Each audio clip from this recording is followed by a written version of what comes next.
Pedir que abran su Biblia en la segunda carta a Timoteo. Segunda de Timoteo.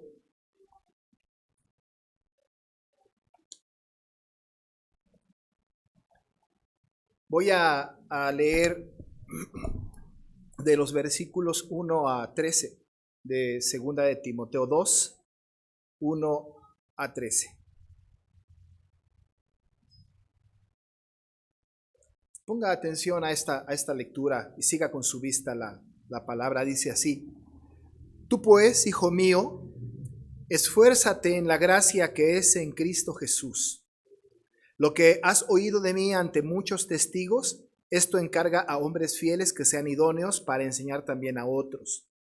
Tú pues, sufre penalidades como buen soldado de Jesucristo.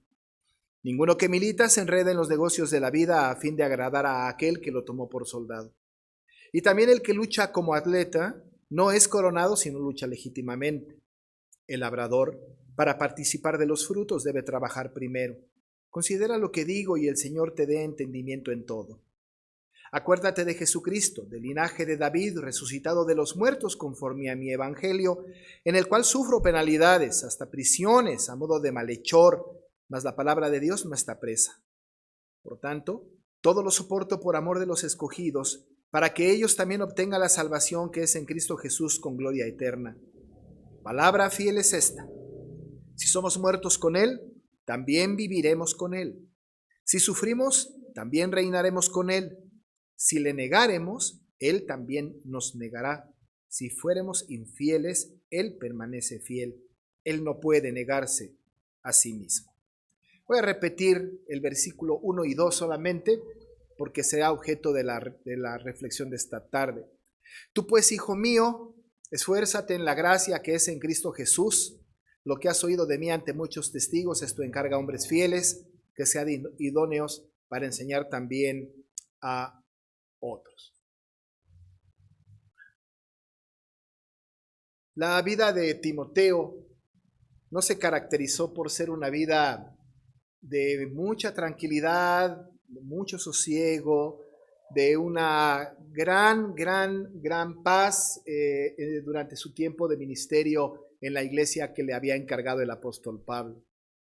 En realidad tuvo una tarea muy difícil que trabajar Timoteo, en donde fue, muy probablemente se deba a su juventud, a su inexperiencia, muy probablemente se deba también a su propio carácter o incluso, ¿por qué no?, quizá a sus propias enfermedades. Pero lo que nos queda claro es que Timoteo no es el primero que tiene debilidades muy de él, sino que además Pablo le hace saber a Timoteo que él pasó por situaciones muy difíciles también en su propio ministerio. Tareas, cosas muy complicadas que le trajeron mucha tristeza en su corazón, pero que sin duda supo cómo enfrentarlas en el nombre del Señor. Por supuesto que cuando nosotros entramos a este capítulo número 2 de segunda de Timoteo, debe venir a nuestra mente justamente el final del primer capítulo, en donde podemos ver al apóstol Pablo hablando acerca de lo que ha pasado, de lo que ha experimentado. Para darnos una idea, podemos regresar al versículo 15 del capítulo 1 y en adelante, lo que Pablo dice. Él está diciendo justo previo en el contexto de los primeros versículos del capítulo 2 esto. Ya sabes esto, le dice Pablo a Timoteo, que me abandonaron todos los que están en Asia, de los cuales son Figelo y Hermógenes. Tenga el Señor misericordia de la casa de Onesíforo, porque muchas veces me confortó y no se avergonzó de mis cadenas, sino que cuando estuvo en Roma me buscó solícitamente y me halló. Concédale el Señor que halle misericordia acerca del Señor en aquel día, y cuánto nos ayudó en Éfeso, tú lo sabes mejor. Usted puede notar cómo el apóstol Pablo le está diciendo a Timoteo que él experimentó abandono de personas queridas, abandono de personas amadas. El abandono que experimentó el apóstol Pablo es un abandono que uno no se puede explicar. ¿Cómo es posible que el apóstol de ellos, el pastor de ellos, ¿verdad?, haya estado trabajando con ellos y con todo, estas personas que recibieron mucho del apóstol Pablo lo hayan abandonado? No sabemos mucho de las personas de Figelo y Hermógenes, no sabemos su historia, pero lo único que sabemos Me parece que para lo único para lo que nacieron fue para abandonar a Pablo y para que quedara registrados sus nombres en segunda de Timoteo. Tenemos nosotros una historia entonces que el apóstol nos habla acerca de esta condición de su abandono. Por otro lado, también nos habla de la misericordia de Onesíforo, que le confortó y que además de que le confortó, no se avergonzó de sus cadenas, lo cual nos habla de que había personas que se avergonzaban de las cadenas del apóstol. Y estas cadenas del apóstol, seguramente los que se avergonzaban de ella eran estos personajes, gente que seguramente no entendía el evangelio y que juzgaban al apóstol Pablo por cualquier cosa. No sería mucho especular si pensamos que quizá estuvieran pensando: por algo está preso, algo mal hizo. Seguramente se lo merece, seguramente está preso porque no quiso acatar las disposiciones de las autoridades. Pudieron haberle juzgado de mil maneras, de tal manera que lo abandonaron. No comprendieron el ministerio del apóstol Pablo y lo juzgaron duramente y lo abandonaron juzgándole por sus cadenas. Había algunas personas, muy probablemente también Timoteo, posiblemente Tito y algunos otros, Silas, quizá Lucas, que muy probablemente ellos comprendían las cadenas del apóstol y entendían que el apóstol estaba sufriendo por causa del evangelio. Y no hay mejor enseñanza que le puede legar a Timoteo que cómo debe de enfrentarse una vida de sufrimiento, una vida en donde experimenta toda clase de antagonismo, incluyendo el abandono, que un comentarista dice que el abandono para Pablo era una de las cosas más fuertes que pudo haber resistido. Quizá los latigazos, quizá los insultos no hubiesen sido tan fuertes como que le abandonen, como que le dejen, como que se olviden de él. Está pasando el apóstol Pablo por una situación muy complicada. Pero es probable que Timoteo lo sepa. Es probable que Timoteo lo haya vivido. Es más, es probable que Timoteo en menor grado, muy probablemente, o en el mismo grado, esté experimentando esto mismo en la iglesia de Éfeso.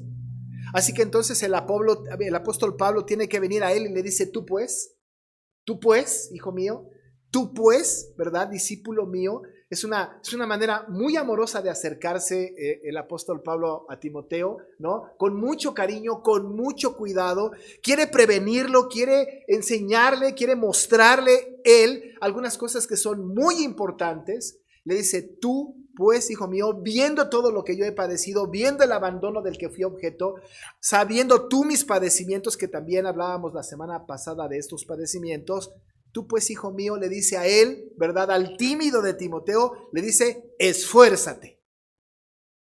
Esfuérzate. Y qué fácil, ¿no es cierto? Qué fácil.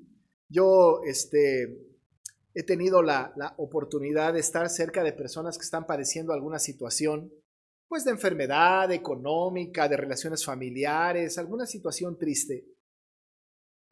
Y alguna vez me han dicho cosas como: es que vienen los hermanos y con mucho amor y me dicen: échale ganas, ¿no? Échale ganas. Y eso es como muy común, ¿no es cierto? Échale ganas tiene que ver con algo, como una buena intención, pero no nos resuelve mucho, ¿no es cierto? Porque ¿cómo se le echa ganas, ¿no? ¿Cómo se le pide, ¿no? ¿Cómo se le pide al caballo que vuele? Es decir, la característica normal de Timoteo y de muchos de nosotros es que el échale ganas nos habla de la empatía que tiene la persona con la que estamos, pero no sabemos qué significa esto de échale ganas.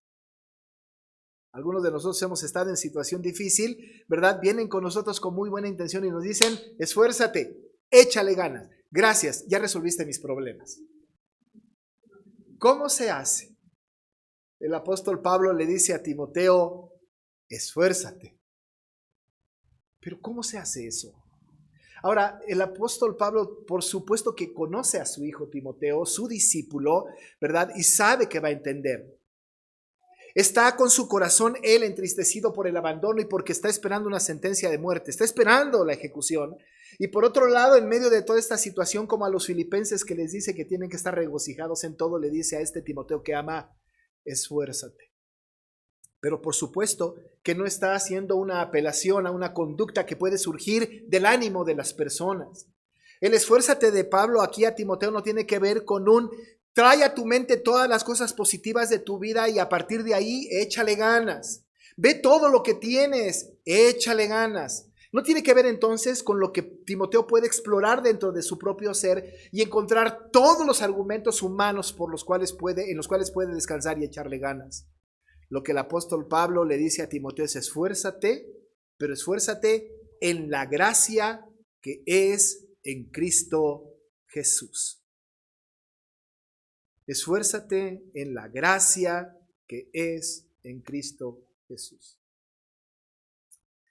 ¿Cómo, verdad? Es decir, no solamente se échale ganas y encuentra en ti toda la capacidad que tienes para salir adelante, sino que tu esfuerzo no debe de ser puesto en ti, no debe de estar sustentado en ti, en tus capacidades, en tus determinaciones. No tienes que buscar de ti, de adentro de ti, todo aquello que va a hacer que te esfuerces. No es cierto que eres la persona más maravillosa del mundo y que tienes el poder dentro de ti, como dicen las sectas coaching, sino que esfuérzate en la gracia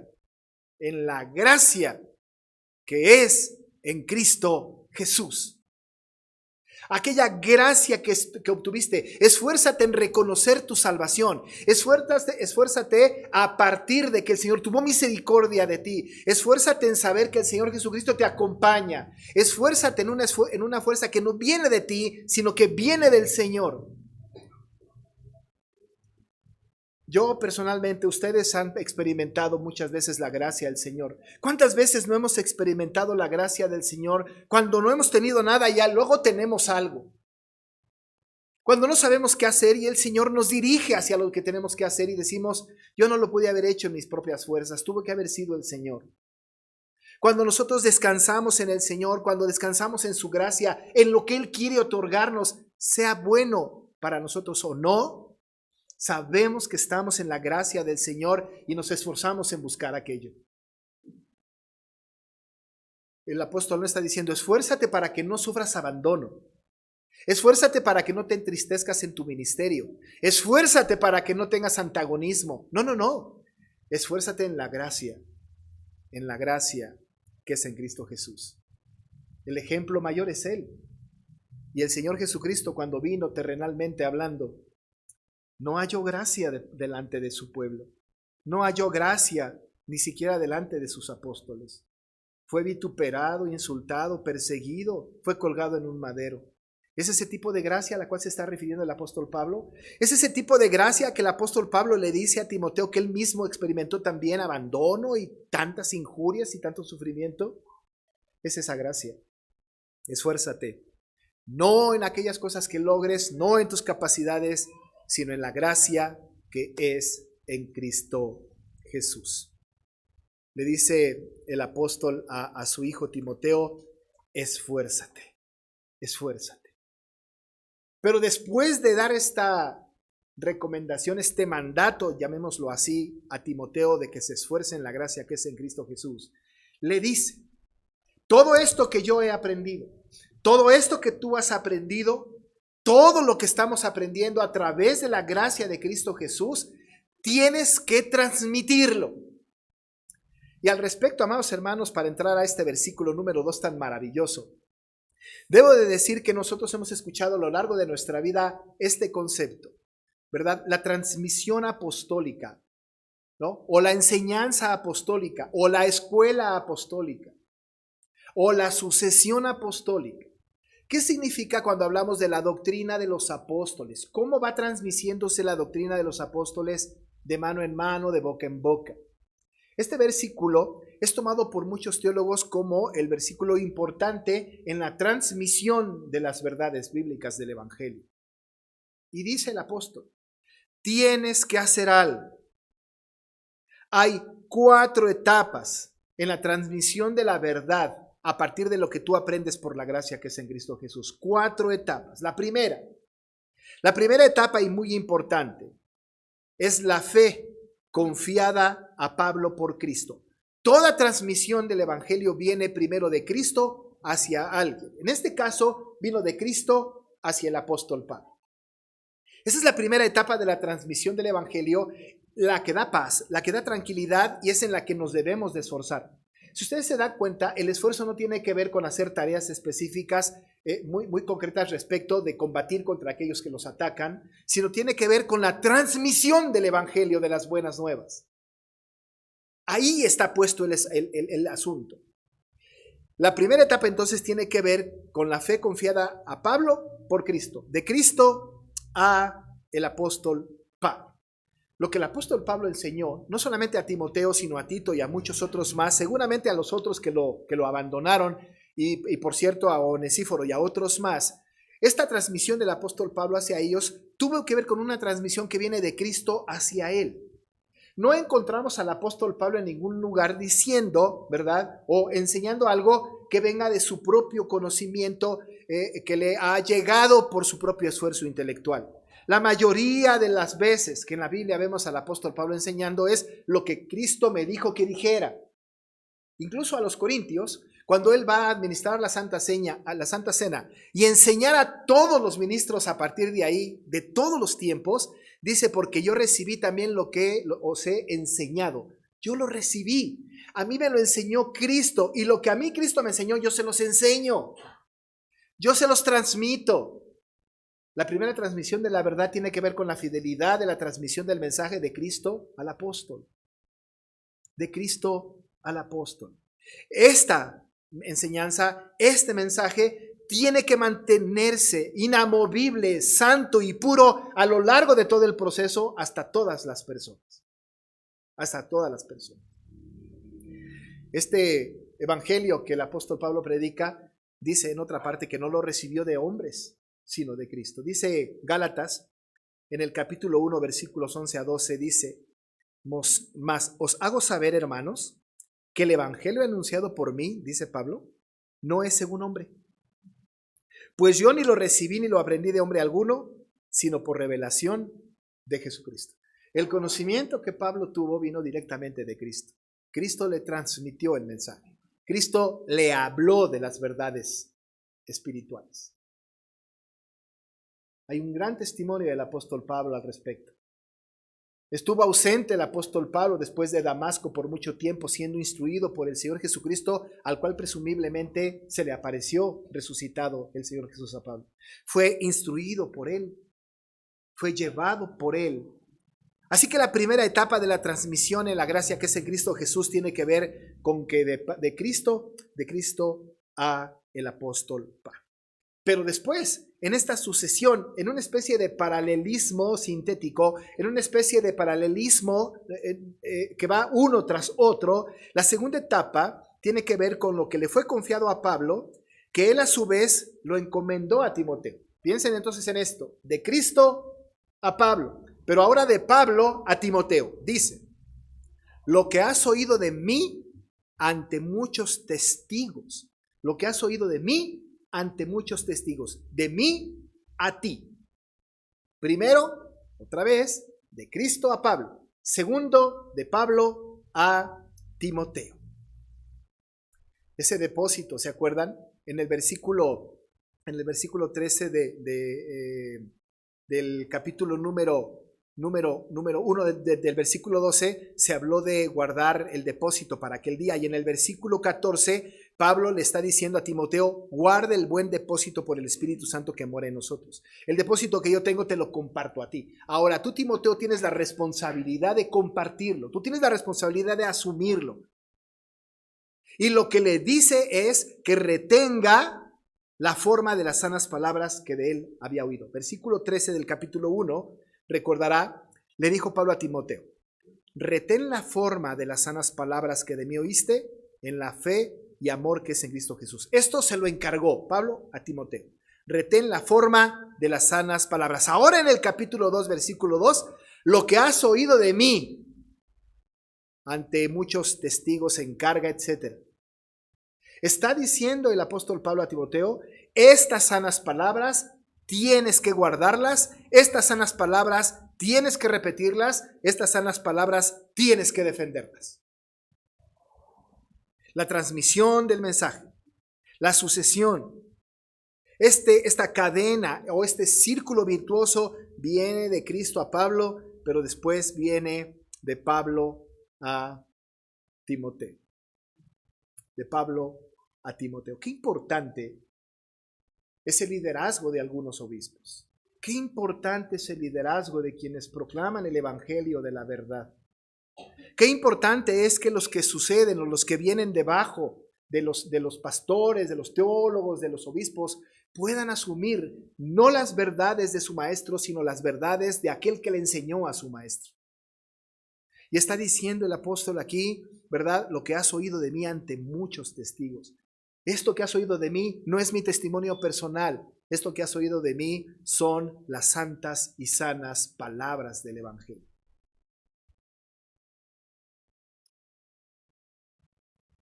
Últimamente he platicado con algunos pastores, un pastor particularmente que me decía que cuando empezó la iglesia presbiteriana en nuestro país, llegó con una fe inquebrantable, con un propósito reformador de primer nivel, con una enseñanza pulcra del Evangelio. Pero algunos líderes empezaron a escuchar a personas equivocadas y empezaron a tergiversar el Evangelio que fue de boca en boca, en el paso del tiempo, hasta que se fue desvirtuando de poco a poco. De tal manera, decía este hermano, que hoy día estamos viviendo la mayor crisis teológica de la iglesia presbiteriana en nuestro país. Liberales, fundamentalistas, reformacionales, reformados, de todo, una gran oferta.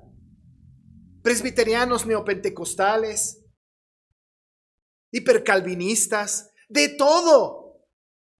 Ahora uno no sabe dónde encajar, porque al paso del tiempo las sanas palabras fueron descuidadas y la transmisión de la gracia en Jesucristo y del buen evangelio se fue desvirtuando en el paso del tiempo.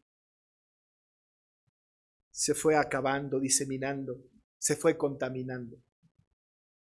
Y ahora se escucha en los púlpitos cualquier cosa menos la predicación de la palabra. ¿Qué hay que hacer? Hay que tener cuidado, esforzarnos en la gracia que es en Cristo Jesús. Pablo recibió de Cristo, tal cual Pablo que recibió de Cristo lo transmite a Timoteo. El esfuerzo de Timoteo tiene que ver en la preservación de la doctrina aprendida por el apóstol Pablo, quien aprendió de Cristo. Pero ahí no se acaba el círculo virtuoso. Porque si bien es cierto que lo primero fue de Cristo a Pablo y después de Pablo a Timoteo, ahora la tarea de Timoteo, lo que ha oído de Pablo, lo debe encargar ahora a hombres fieles. Dice el texto, lo que has oído de mí ante muchos testigos, ahora tú encarga esto a hombres fieles que sean idóneos, a hombres fieles, encárgalo. Esto que yo recibí de Cristo y esto que yo te lo estoy dando a ti, ahora tú encárgalo. Las sanas palabras, la sana doctrina, la gracia que es en Cristo Jesús. Esta línea, este camino virtuoso es sumamente importante. Se puede romper ahí, se puede desvirtuar ahí como teléfono descompuesto. Por eso Pablo tenía problemas con muchas personas. Por eso Juan, cuando escribe a la señora elegida, le dice que hay muchos anticristos. Muchas personas que fueron desvirtuando el verdadero evangelio al punto de decir que Jesucristo no había venido en carne. Ten cuidado. El apóstol tiene que decirle a Timoteo, ten cuidado, porque también en el capítulo, en la primera carta y en la segunda va a hablar de los falsos maestros. Ten cuidado, y le dice Pablo a Timoteo, debes ahora encargarlo a hombres fieles. ¿Sabe cuáles son esos hombres fieles? Su consistorio. Aquellos ancianos y diáconos que en el capítulo 1, en el primera de Timoteo capítulo 3 le dijo que buscara hombres idóneos. Le dijo que el que anhelaba obispado buena obra deseaba. Habló acerca de las características del obispado y del diaconado y les dijo tienen que ser personas no neófitas. Tienen que ser instruidas, enseñadas. Encarga a hombres fieles. Esta tarea que tiene Timoteo entonces como pastor de la iglesia es enseñar a sus líderes. Esos líderes de la iglesia tienen que aprender las sanas palabras.